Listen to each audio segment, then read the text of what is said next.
Hello guys, we have a unit here. It is a XCMG215. The problem is it is leaking. The center joint is leaking in the wiper seal. So we will it's not yet uncovered. So we will uncover it and then we will take off all those attachments. Okay, we have seen we can see this that is detached already. This is the center post and this is the lock cover. You can see the parts here, and this is the body. We can see here that this wiper seal is the one that is leaking, but we will change all the packings and seals because as we can see,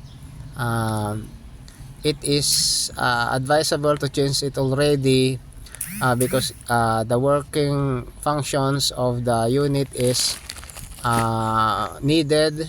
So we have to change it because we have detached it already, and we must see to it that it will have a long period of operation until we change it again. If there is a problem that we will see in the unit regarding or caused by this part of the backhoe. Okay, we can see this, and we will change everything that is inside here so that there will be no more flows when we put it back.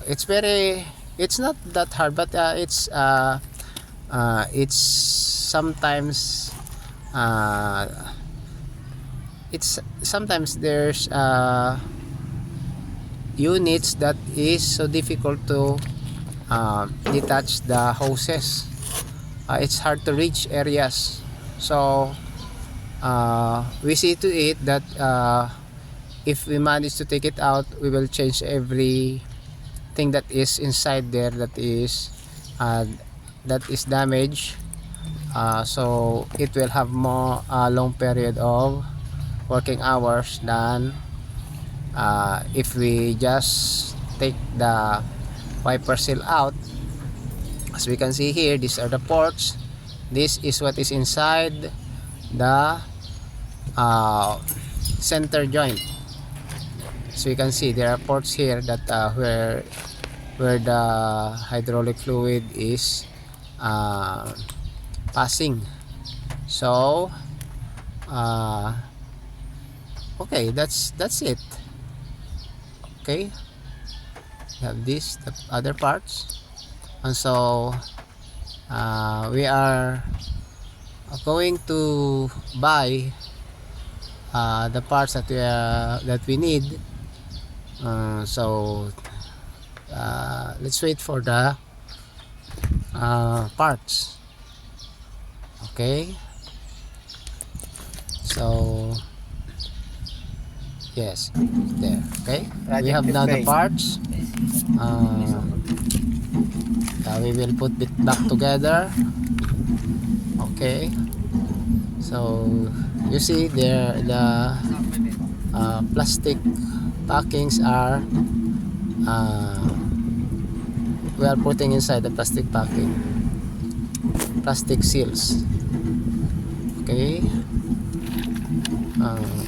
sometimes it's hard to put the plastic because it's very hard, and you can see that the position of our arm there is not that good.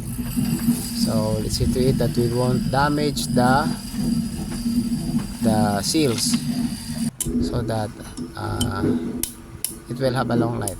There, we can put it back like this, or if we have tools that is necessary or that is more convenient.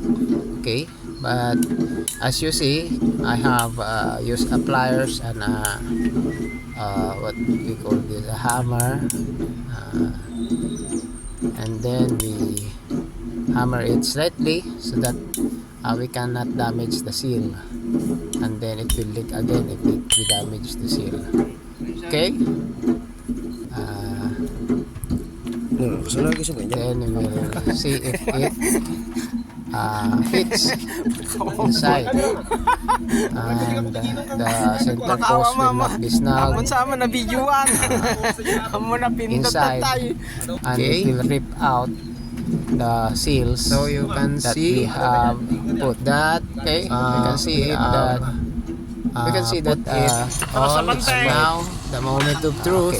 Okay, then see if it travels. Okay, okay, we can see the travel. Okay, travel. Okay, it's traveling already. But this unit has things to do with this unit, so bucket yet. It has no bucket yet. Okay. The bucket is for repair. So thank you for watching, guys. If you have learned something in this video, please like, subscribe, and hit the notification bell for more videos. Thank you, and God bless.